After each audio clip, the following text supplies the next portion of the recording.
Begitu terpilih aklamasi, yang Bapak rasakan apa, Pak? Saya rasakan itu terharu bisa menyatukan semua. Ya. Bisa menyatukan semua dengan bahwa memang paguyuban ini kita harus guyup, Pak. Namanya aja paguyuban dan Harus guyup, Pak. Ya, itu ya. kepuasan, Pak. Ya. Saya sampai 2 kali meneteskan air mata. Hadiah-hadiah itu semua itu dari sumbangan Anggota PSMT ya? Pak. Ya. Sumbangan itu, Pak. Jadi mereka semua ada yang kasih sepeda, ada yang kasih TV. Rumah itu salah satu ya partner saya juga lah. Dia bilang kalau ini kegiatan dia sumban rumah. Dua unit Pak ya? Ibu saya kan lahir di Mamuju, Pak. Mamuju. Sulawesi Barat. Ikut sana kena anak sulung. Nah, bapak saya waktu itu buka kelontong, Pak. Sambil kerja sambil sekolah. Oh, jadi Bapak kerja sambil kuliah ya? Sekolah. Ya? Jadi hanya dapat ijazah SMP, Pak. Oh iya.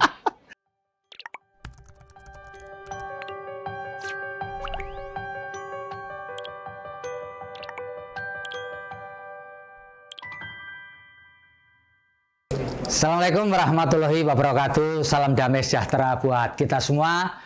Swastiastu, Namo Buddhaya, dan salam kebajikan. Bertemu lagi dengan saya, Feby Mahendra, Direktur Pemberitaan Tribun Network. Saat ini saya bersama dengan Bapak Willianto Tanta, yang akrab disapa Pak Willy, Ketua Umum Paguyuban Sosial Marga Tionghoa Indonesia, disingkat PSMTI, hasil Munas ke-7 di Hotel Claro Makassar pada tanggal 20 sampai 22 Maret 2022. Pak Willy sebelumnya pernah menjadi Ketua PSMTI di Sulawesi Selatan dan dikenal sebagai pengusaha sukses di bidang perhotelan dan konstruksi. Beliau terpilih secara aklamasi dalam Munas yang pertama kali dilakukan di wilayah Indonesia Timur.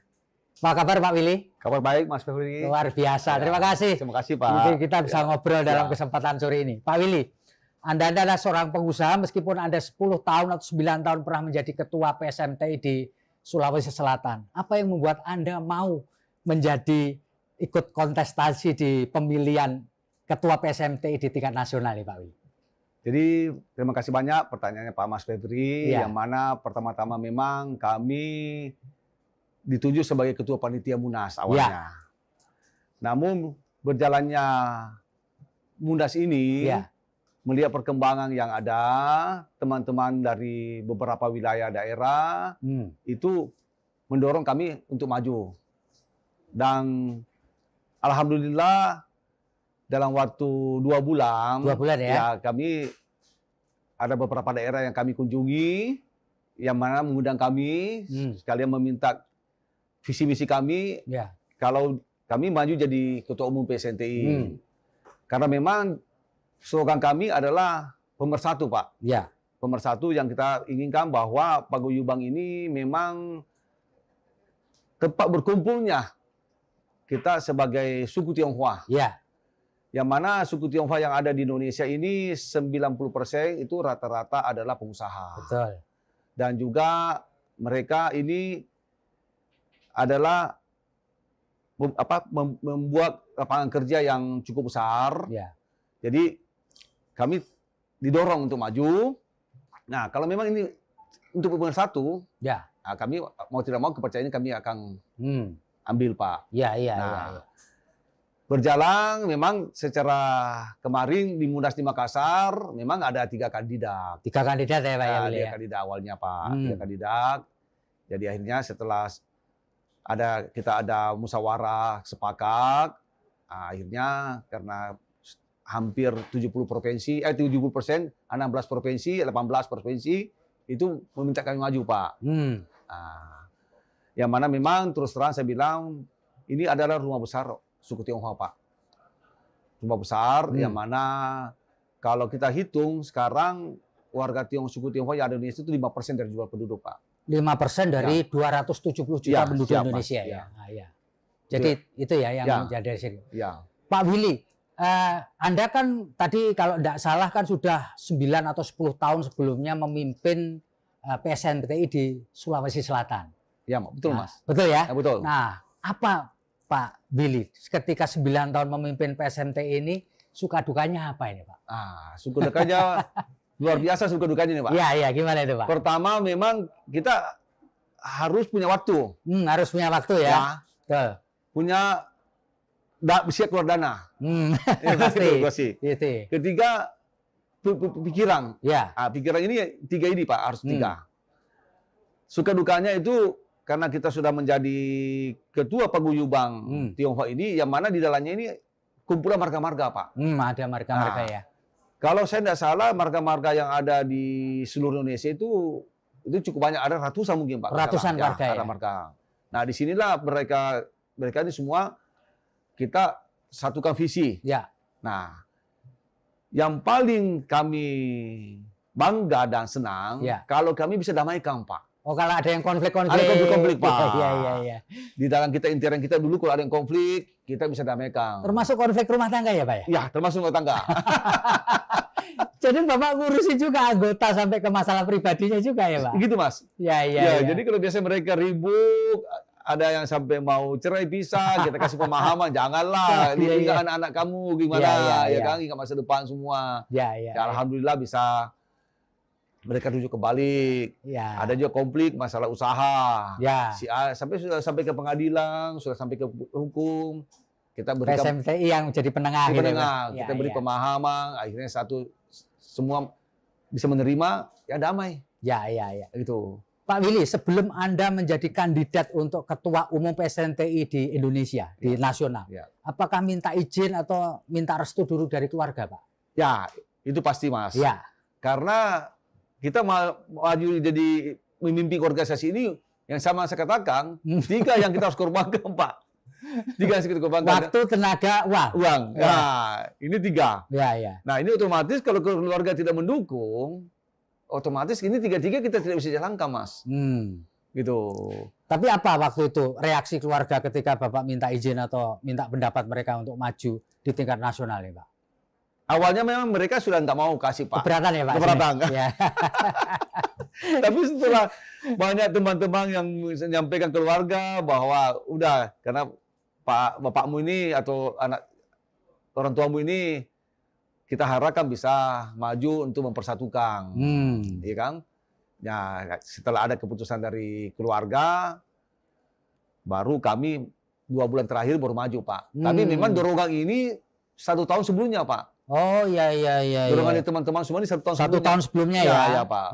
Nanti keputusan itu 2 bulan setelah 2 bulan sebelum Munas. Ya. Dan Bapak juga waktu itu juga menerima penunjukan sebagai Ketua Panitia Munas ya, Pak? Munas ya. Pak, ada yang unik di Munas ke-7 kalau nggak salah ya? Pak. Munas ke-7 di Sulawesi Selatan di Makassar ini adalah dilakukan juga program vaksinasi. Betul ya Pak ya? Dan kebetulan di vaksinasi itu ada hadiahnya. Ada rumah, ada sepeda motor, ada sepeda, ada kulkas. Gimana Pak ceritanya itu, Pak? Jadi kebetulan karena kami sebagai ketua panitia, waktu itu karena ini paguyuban ini kan ada sosialnya, Pak. Oh iya. Namanya dia paguyuban sosial, Pak. Paguyuban sosial. Jadi otomatis kita harus ada buat kegiatan sosial. Nah, sekarang ini kan pemerintah atau kita lihat bahwa yang menjadi tren pertama itu adalah vaksinasi, Pak. Betul. Ya kan? Maka kami sebagai ketua panitia memutuskan bahwa kita harus mendukung program pemerintah agar masyarakat yang tadinya masih ragu vaksin, masih tidak mau booster, tidak mau apa semua, kita harus buat ini. Nah, pertama mungkin 1 titik dulu Pak di Goa. Oh, 1 titik di Goa ya? Ya, Goa. Itu dengan target 5.000. Jadi di Goa 5.000 orang? 5.000 orang, Pak. Nah, tapi setelah melihat perkembangan banyak yang pendaftar yang meminat, kita buka 1 titik lagi di Makassar. Langsung di tempat acara. Jadi 2 ya, Pak ya?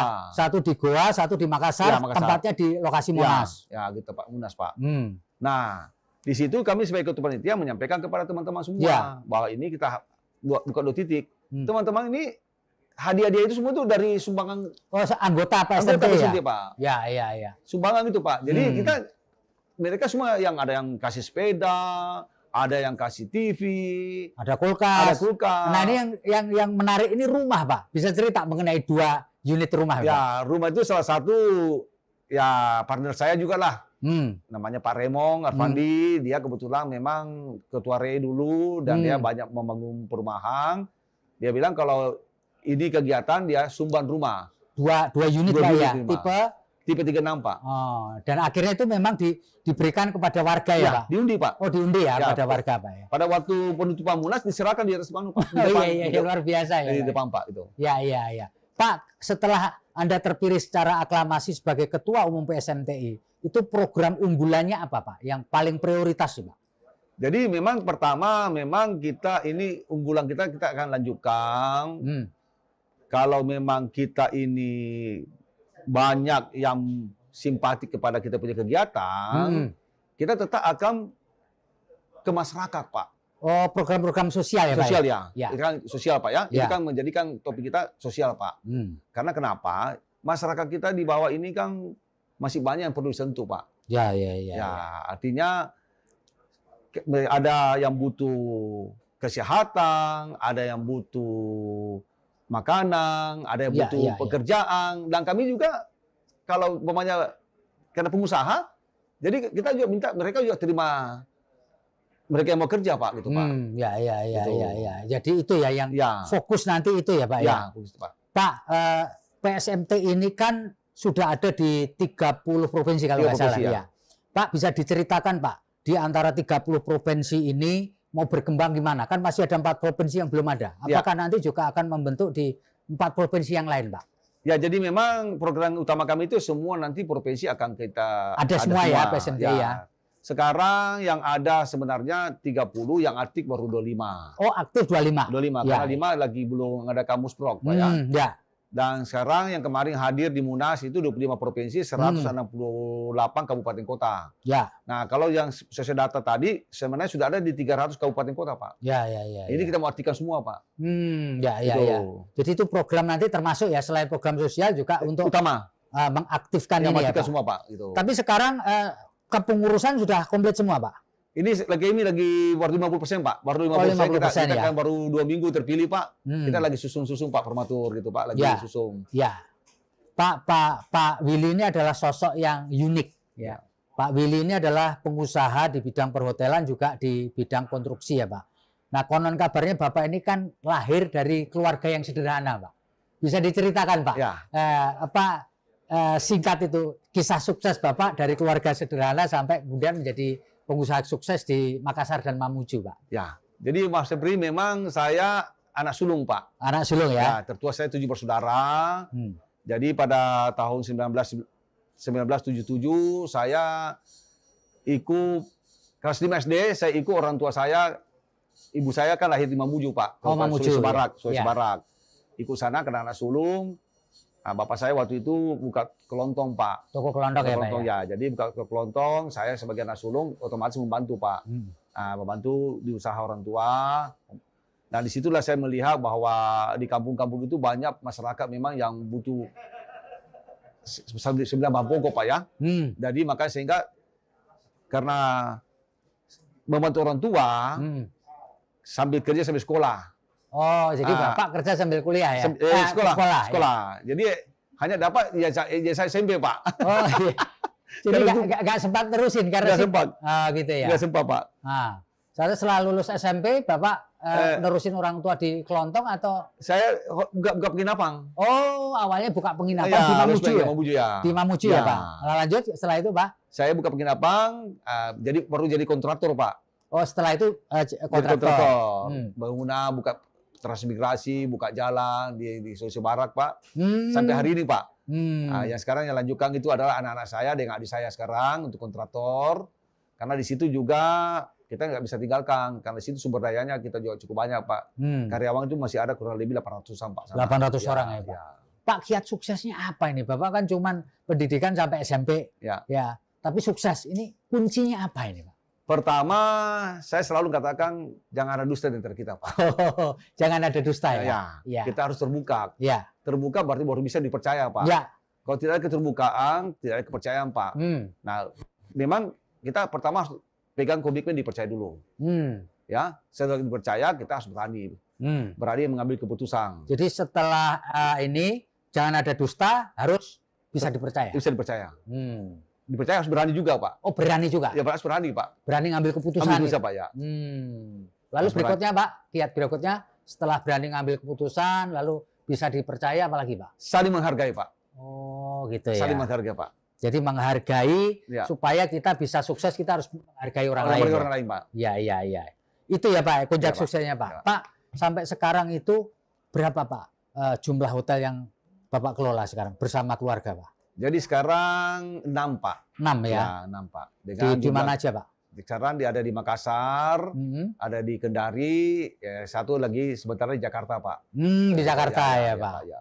Pak, kebetulan dalam 2 tahun terakhir ini di seluruh dunia ini Ya, Pak, terjadi pandemi COVID-19. Ya. Dan dunia pariwisata, termasuk perhotelan tentu saja, itu adalah industri yang paling terkena dampaknya. Bisa cerita Pak, pengalaman apa yang Bapak alami selama 2 tahun masa pandemi ini, Pak? Memang luar biasa, Pak. Iya. Jadi COVID awal itu hampir sama sekali penghuni hotel itu ada 1-2 kamar aja, Pak. Jadi pada waktu itu kita mau tutup, bagaimana karyawannya? Tidak tutup, bagaimana tidak ada penghuni? Ya, tapi kita ambil keputusan bahwa kita tidak tutup. Oh, buka terus? Buka terus. Karena kalau buka, berarti kan ada tanda-tanda kehidupan tetap, Pak. Nah, tapi memang mau tidak mau kita subsidi, Pak. Jadi waktu itu mau tidak mau kita sampai seluruh karyawan bahwa mungkin masuk kerjanya bergilir. Selain jaga jarak, ya kan? Jadi yang tadinya mereka masuk 1 bulan, kita minta mereka masuk 1 minggu aja, Pak. Tapi dengan terima juga salary hanya 1/4, Pak. Oh, 1/4 saja ya? 1/4. Iya. Mereka jadi digilir, Pak. Walaupun tidak ada tamu, tetap masuk kerja, kasih bersih hotel, rawat, tamannya, apa semua yang kebersihan hotel tetap jaga, Pak, gitu, agar tidak rusak, Pak, gitu. Dan itu bertahan kurang lebih mungkin sampai setahun, Pak. Oh, setahun ya kayak setahun, gitu Pak. Ya? Setahun. Dan selanjutnya setelah setahun apa yang terjadi? Setahun itu sebagian ada merasa bahwa dia bilang gimana kalau saya minta pensiun dini, ya kan? Jadi mereka minta pensiun, ya ada kurang lebih yang mungkin pensiun kurang lebih 100 orang lah, Pak. Karena kan jumlah karyawan yang ada kita waktu itu kurang lebih 2.000 orang lah, Pak. Nah, mereka minta, Pak, kalau lihat kondisi begini kami minta pensiun dini lah. Jadi kita bukan di PHK, Pak, tapi mereka minta pensiun dini. Nah, mereka akhirnya sekarang buka usaha-usaha juga, Pak, yang sudah pensiun buka usaha kaki lima atau buka usaha makanan. Kan sekarang kan waktu COVID kan kebanyakan Gojek, Pak, nggak ada rumah makan buka. Betul. Jadi mereka dari rumah masak kirim ke rumah. Iya. Kalau boleh cerita, Pak Willy, selama masa sulit itu setahun pertama itu, apa yang Bapak rasakan? Apakah itu subsidinya begitu banyak sehingga kemudian terbayang ini sampai kapan? Lalu kemudian takut akan terjadi kolaps itu atau gimana, Pak? Jadi memang terus terang yang paling banyak berdampak itu kami kan begini, karyawan ini kan semua rata-rata ada juga cicil rumah, Pak, cicil motor. Ya. Jadi mau tidak mau mereka nggak bisa bayar cicilan, Pak. Kami pun juga kan masih ada dapat dana dari kredit bank apa semua, bank juga untuk pemerintah memberikan kelonggaran, Pak. Betul. Jadi kami hanya punya kewajiban bagaimana bisa membayar karyawan yang punya gaji itu yang 1 minggu, sebulan hanya seminggu, 1/4, itu tetap kita bayar, Pak. Kita tetap bayar. Karyawan-karyawan juga kita sampaikan ke perbankan bahwa ini karyawan kita ini hanya terima 1/4, mereka belum bisa bayar angsuran rumah dengan motor. Untung pihak pemerintah juga membantu, Pak. Oh gitu ya. Masih ada sedikit nafas ketika pemerintah ikut membantu ya. Pak, apakah selama pandemi itu anggota PSMTI yang bergerak di bidang pariwisata, bergerak di bidang perhotelan juga konsultasi ke Bapak mengenai kesulitan yang mereka alami, Pak? Semua pasti, Pak. Ya. Tapi yang saya sangat simpatik, Pak, mereka mesti mau berbagi, Pak. Oh gitu ya. Jadi meskipun dalam kondisi sulit, mesti mau berbagi, Pak. Jadi terus terang jujur, COVID pertama itu tahun 2021. Ya. Kami PSMTI itu bersama-sama seluruh sempat memberikan bagi sembako. Oh gitu ya. Kita bagi 18.000, Pak, paket. Karena meskipun dalam kondisi sulit ya, sulit, Pak? Itu. Jadi saya bilang kamu kalau masih ada kita bantu masyarakat dulu lah. Karena kalau masyarakat ini tidak dibantu, mereka juga lapar, akhirnya kan keamanan juga kurang bagus. Jadi kami kerjasama dengan TNI Polri, Pak. Oke. Serahkan kepada TNI Polri, Kapoltabes dengan Dandim, dia Babinsa, Dimasnya turun membagi. Tapi itu atas nama PSNTI, Pak. Tapi yang membagi TNI Polri, Pak. Nah, termasuk puasa. Kita buka dapur umum, Pak. Kita buka dapur umum dengan TNI Polri. Jadi kami teman-teman ada yang kasih beras, ada yang kasih telur, ada yang kasih. Nah, dari pusat kasih kita alat kesehatan. Kita bagi juga Pak semua. Gitu. Pak, tadi kan memang ketika mengurus ormas macam PSMTI ini kan kita pasti harus punya rasa empati begitu. Tapi ada untungnya nggak sih Pak? Buat kita, buat Bapak terutama, untungnya apa sih, enaknya apa sih ketika menjadi pengurus PSMTI di daerah itu dan sekarang menjadi pengurus PSMTI di pusat, Pak? Jadi kalau kami di daerah memang pengurus ini banyak-banyak mereka kalau sudah turun ke bawah ke masyarakat itu ada kepuasan Pak. Oh iya. Melihat bisa membantu masyarakat di bawah itu ada kepuasan itu. Nah ini waktu di daerah Pak ya. Nah secara nasional nanti ini pusat kita ini kan sebenarnya tidak punya wilayah Pak. Jadi kita saya nanti di pusat ini tetap membina semua wilayah Pak. Jadi wilayah provinsi ke kabupaten kota. Jadi kami hanya mungkin buat program aja nanti Pak, termasuk bagaimana bisa daerah ini bisa bekerja sama yang sudah pernah kami lakukan di Sulawesi Selatan dulu Pak. Gitu, Pak. Ya. Pak Willy, ini kebetulan kan tahun-tahun ini sampai tahun 2024 ini kan tahun politik Pak ya. Siap. Orang-orang kepingin jadi presiden, kepingin jadi kepala daerah. Bagaimana posisi PSMTI dalam kondisi politik praktis saat ini, Pak? Ya. Jadi sebenarnya kami PSMTI dalam ADART, Pak, itu tidak bisa berpolitik. Tidak boleh. Ya. Tapi anggotanya boleh. Oh, anggota boleh secara pribadi ya? Ya, pribadi itu haknya, Pak. Dan memang kami juga terus terang menyarankan kepada anggota yang memang mau berpolitik, silakan berpolitik. Ya. Karena kami sarankan juga mereka itu bisa terpilih. Karena kami tidak mau semua juga mereka menjadi pengusaha, Pak. Kalau bisa mereka, ya seperti tadi, mereka bisa jadi pegawai PMS, bisa juga jadi wartawan, jadi politisi, bisa jadi bupati, bisa jadi gubernur, ya kan? Dan memang kami lihat ada beberapa daerah sudah banyak yang jadi bupati, Pak. Ya. Sudah banyak beberapa daerah. Mungkin kurang lebih kalau di kita data dari seluruh kabupaten kota kalau 15 sampai 20 ada, Pak. Jadi itu maksudnya supaya lebih terintegrasi dengan seluruh masyarakat gitu ya, Pak. Ya, betul, Pak. Jadi tidak ada jarak lagi. Tidak jarak ya. Ya. Pak Willy, nah ketika Pak Willy terpilih sebagai ketua umum PSMTI itu, begitu terpilih aklamasi yang Bapak rasakan apa, Pak? Saya rasakan itu terharu bisa menyatukan semua. Ya. Bisa menyatukan semua dengan bahwa memang paguyuban ini kita harus guyup, Pak. Namanya aja paguyuban harus guyup, Pak. Itu kepuasan, Pak. Ya. Saya sampai 2 kali meneteskan air mata, Pak. Jadi menetes saking gini ya, karena semuanya kompak gitu. Jadi kompak, Pak. Karena memang kita butuh kekompakan ke dalam, Pak, dulu, Pak. Sampai kemudian Bapak meneteskan air mata. Itu terharu situ, Pak. Karena bayangan saya sebagai ketua panitia awal ini bahwa ini Munas bisa ribu gini. Kalau semua ngotok-ngotokan, Pak. Iya. Tapi karena rata-rata adalah pengusaha, rata-rata adalah akademisi, mereka bilang ini paguyuban, janganlah kita ribut. Janganlah kita bersaing dengan secara program lah atau secara baik. Nah, itu yang membuat aja kita bersatu, Pak. Iya. Pak Willy, tentu Pak Willy sebagai ketua umum kepingin ke depan ini PSMTI tetap harus guyup sebagai paguyuban. Apa yang Bapak lakukan supaya menjaga keguyupan seluruh anggota di seluruh Indonesia ini, Pak? Nah itu saya selalu, slogan saya jangan ada dusta antar kita. Karena kenapa? Ini kegiatan sosial, Pak. Kita harus terbuka. Kita apapun yang kita lakukan, kita harus terbuka, tidak bisa disembunyikan, Pak. Karena ini adalah kegiatan sosial, adalah kegiatan kemasyarakatan, Pak. Ya. Saling percaya. Ya. Kalau sudah tidak saling percaya, otomatis tidak mungkin kita bisa kerja, Pak. Dan paling utama di Tionghoa ini saya lihat, utamanya orang tua Tionghoa itu, orang tua itu mau dihargai, Pak. Apabila kita hargai, maka dia juga tidak pelik. Nah, saya rasa semua orang mau dihargai, Pak.